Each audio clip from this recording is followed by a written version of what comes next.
শহরের তুলনায় গ্রামের বউদেরই কিন্তু অনেক বেশি কাজ করতে হয়। এটা আপনারা জানেন কিংবা জানেন না জানি না, মানেন কিংবা মানি না তাও জানি না। তো আশা করব আমার আজকের এই ভিডিওটা দেখতে পারলে আপনারা বুঝে যাবেন যে শহরের তুলনায় গ্রামের মেয়েদের কেন সব কাজতেই একটু বেশি বেশি করতে হয়। আশা করছি ভিডিওটি ভালো লাগবে। আর যদি ভিডিওটি ভালো লেগে থাকে তাহলে প্লিজ লাইক দিয়ে দেখা শুরু করবেন, আর স্কিপ না করে পুরো ভিডিওটি দেখার অনুরোধ রইল। সেই সঙ্গে আমার কথাগুলোও শুনে যাবেন, তাহলেই আপনারা বুঝতে পারবেন যে শহরের চেয়ে গ্রামের মেয়েরা কেন একটু বেশি কাজ করে থাকে। তো হ্যালো এভরিওয়ান, আসসালামু আলাইকুম। কেমন আছেন সবাই? আশা করছি আল্লাহর রহমতে অনেক ভালো আছেন। আমিও আলহামদুলিল্লাহ বেশ ভালো আছি। কাছে এবং দূরে, দেশ এবং দেশের বাহিরে যে যেখান থেকে আমার আজকের এই ব্লগ ভিডিওটি দেখছেন তাদের সবাইকে স্বাগতম। Welcome to my channel and welcome to my new blog video. তো ঘুম থেকে উঠেই আমি এক হাঁড়ি ছাই উঠিয়ে নিচ্ছি চুলা থেকে। আসলে এটা আমার নিত্যদিনের কাজ, কারণ গ্রামে থাকি, মাটির চুলায় রান্না করি, লাকড়ি দিয়ে রান্না করি, পাতা দিয়ে, খড়ি খ্যার যেগুলোই বলুন না কেন সেগুলো দিয়েই রান্না করে থাকি। আর এগুলো দিয়ে রান্না করলে হাঁড়ি পাতিল যেমন কালি হয়, হাত পাও তেমনই নোংরা হয়। আর প্রত্যেক দিন সকালেই এমন এক হাঁড়ি করে ছাই উঠিয়ে আমাকে ফেলে দিয়ে আসতে হয়। তো যারা শহরে থাকেন তারা সব সময় তো গ্যাসে রান্না করেন, তো সেই ক্ষেত্রে হয় কি তাদের ক্ষেত্রে এই ঝামেলাটা হয় না, কালির যে বিষয়টা সেটা সম্পূর্ণই থাকে না। আর এই কালির হাঁড়ি পাতিল কিন্তু অনেক কষ্ট করে ঘষে ঘষে মেজে ধুয়ে নিতে হয়, যেটা কিন্তু আমাদের শহরের মা বোনদের এত পরিশ্রমী করা লাগে না, আর তাদের হাত পাও কিন্তু এতটা কালিময় হয়ে যায় না। এই ছাই ওঠানো থেকে শুরু করে সব কিছুতেই কালিময় হয়ে যায় রান্নাঘরটা। আসলে পুরো রান্নাঘরটা জুড়েই কালি আর কালি, কি বলবো। তো যাই হোক, আমি সকালবেলা উঠে আমার প্রথম কাজটা যেটা সেটাই করে নিচ্ছি। আর ভাবলাম যে চুলাটা আসলে বেশি নোংরা হয়ে গিয়েছে, আজকে চুলাটা একটু লেপে মুছে নেব। আসলে মাটির চুলাও যদি লেপে মুছে পরিষ্কার রাখা যায় তাহলেও কিন্তু অনেক সুন্দর দেখায়। তো যাই হোক, এই ছাইটাও কিন্তু আবার যেখানে সেখানে ফেলা যায় না, ছাইয়ের মধ্যে মাঝে মধ্যে আগুনও থেকে থাকে, তো ছাইটাও অনেক দূরে ফেলে দিয়ে আসতে হয়। তো শহরে যারা থাকে তাদের চুলা পরিষ্কার করতে জাস্ট 5 মিনিটের বিষয়, শুধুমাত্র একটা স্ক্রাবার নিবে এবং মাজনির সাহায্যে ধুয়ে নিবে, তাহলেই হয়ে গেল। তো যাই হোক, আমাদের ক্ষেত্রে দেখুন আমাকে কত কিছু করতে হয়। আমি বাহিরে চলে এসেছি, আর এইখানেই আমি প্রত্যেক দিন ছাইগুলোকে ফেলে দিই। আর আমার আশেপাশ থেকে যদি অনেক নয়েজ চলে আসে, পাখির ডাক কিংবা মুরগির ডাক কিংবা আশেপাশে কোনো বাচ্চাদের চিৎকার চেঁচামেচি, তাহলে প্লিজ কিছু মনে করবেন না। গ্রামের বাড়ি, সবাই কিন্তু খুব ভোরে উঠে যায়, আর আমি কিন্তু এখন খুব ভোরে উঠে ভয়েসটা দিচ্ছি, বাট তারপরেও কেন জানি না বাচ্চারা সবাই উঠে গিয়েছে আর ওরা বেশ কোলাহল শুরু করেছে। তো চুলাটা যেহেতু লেপে নিব, এই জন্য আমি যাচ্ছি একটুখানি আর কি মাটি নিয়ে আসতে। তো আমি যেই বাসাটাতে আর কি ভাড়া থাকি সেই বাসাটার এই চারিদিকে কিন্তু অনেক জায়গা, তো সেইখান থেকে একটুখানি মাটি নিয়ে নিব।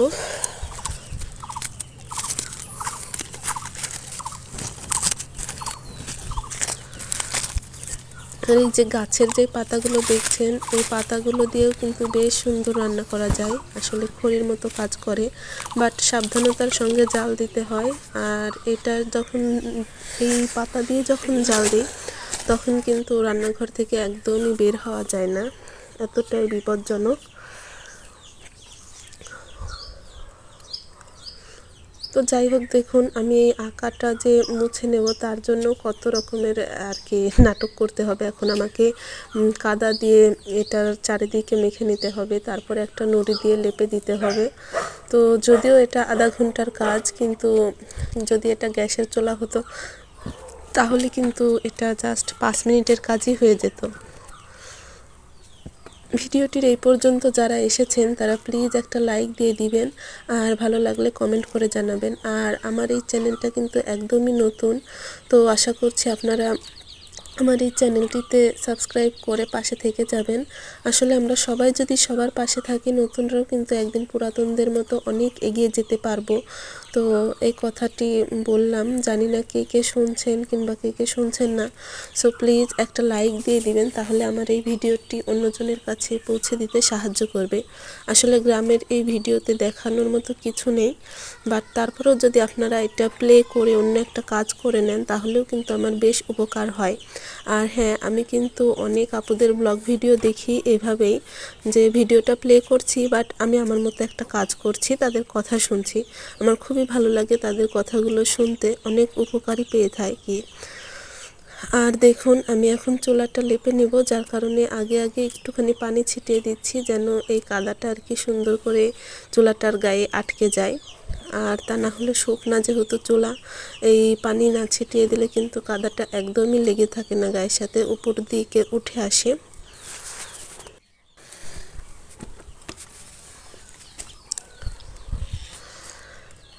আর হ্যাঁ, এখানে কিন্তু আপনাদেরকে ভিডিওটা করে দেখাচ্ছি, একটু স্পিডটা বাড়িয়ে দিয়েছি।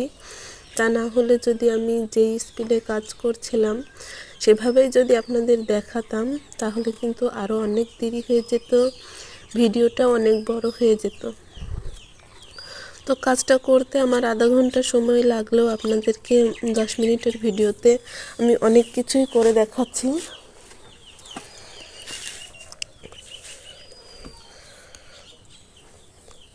তো দেখুন, মাটির চুলায় যারা রান্না করেন তারা হয়তো বা আমার চেয়ে ভালোভাবেই এগুলো লেপে মুছে নেন, বাট আমি কিন্তু এর চেয়ে ভালো করে পারি না।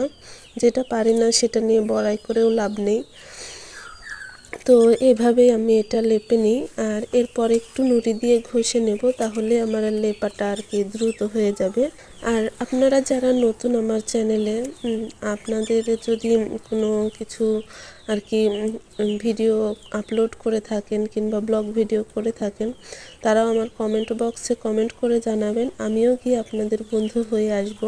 তো আশা করছি আপনারা আমাকে একটা কমেন্ট করে জানাবেন, তাহলে আমরা সবাই সবার বন্ধু হয়ে সবাই সবার পাশে থেকে আসলে দূর থেকেও উপকার করতে পারবো। দূর থেকে কিন্তু এভাবেই উপকার করা যায়। তো এখন যেহেতু ডিজিটাল যুগ, সবাই অনলাইনে কিছু না কিছু করে থাকছে, তো আমরা গ্রামের মেয়েরা কেন বসে থাকবো বলেন? তো যদি সবাই সবার একটুখানি উপকার করে সবারই উপকার হয় তাহলে এর চেয়ে ভালো হয় কি বলেন? আর এটাতে তো কোনো ক্ষতি নেই। আমি আপনার ভিডিও দেখছি, আপনি আমার ভিডিও দেখছেন। আমি আপনার ভিডিওতে একটা লাইক করে দিচ্ছি, আপনি আমার ভিডিওতে একটা লাইক করে দিচ্ছেন, ব্যাস এতটুকুই।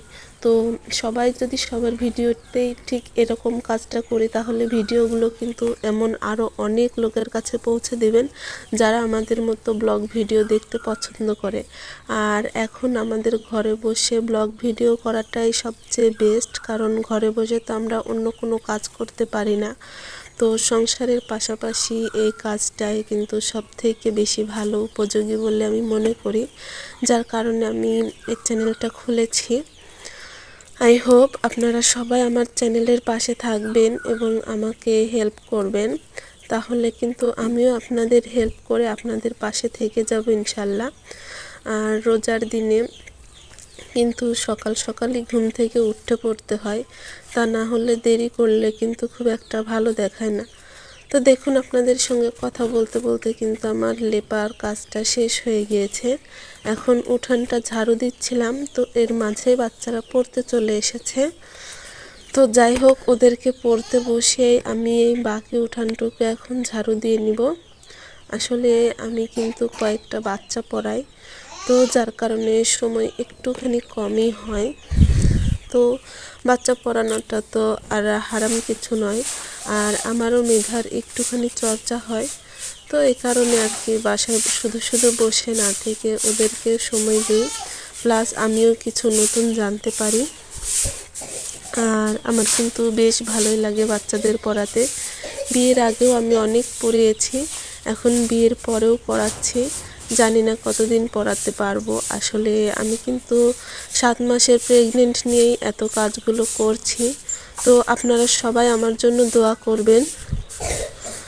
আমার এখন 7 মাস রানিং চলছে, তো এই অবস্থায় কতটা যে শরীরে ব্যথা অনুভব হয় কিংবা শরীরে অস্বাভাবিক যন্ত্রণা হয় আশা করছি আপনারা সবাই জানেন। যদিও আমার একটা ছেলে আছে, বাট তার বয়স কিন্তু 4 বছর, আর এখন আমি আবারও দ্বিতীয়বার মা হতে যাচ্ছি। তো দেখা যাক কি হয়, ছেলে হোক বা মেয়ে হোক, আপনারা সবাই দোয়া করবেন একটা সুস্থ যেন সন্তান হয়। আমি জানি না কি হবে, বাট আপনাদের থেকে দোয়া চেয়ে নিচ্ছি। যাই হোক, একটা সুস্থ সন্তান হলেই হবে। তো দেখুন যে স্পিডে পাতাগুলো আমি ঝাড়ু দিচ্ছি, সত্যি সত্যি যদি সেই স্পিডে কাজগুলো করে ফেলতে পারতাম তাহলে কিন্তু আমার জন্য বেশ ভালো হতো। তো বাট কিছু করার নেই, এত দ্রুত কাজ আমি করতে পারি না। আর এরপর কিন্তু আমি এখনও বাসন ধুতে বাকি আছে। তো এই তো ঝাড়ু দেওয়ার পর ওদেরকে পড়ানো শেষ করে তারপর বাসন ধুয়ে আমি খেয়ে নিব এবং আমার ছেলেকে খাইয়ে দেব। আসলে ওর বাবা একাই রোজা থাকে, আমি যেহেতু কনসেপ্ট করেছি ডাক্তার আমাকে রোজা থাকতে বারণ করেছে, যার কারণে এবছর আমার রোজা থাকা হচ্ছে না। তো ভালো থাকবেন আপনারা সবাই। আজকের ভিডিওটা এই পর্যন্তই রাখছি, ভুল হলে ক্ষমা করে দিবেন। আল্লাহ হাফেজ, আসসালামু আলাইকুম।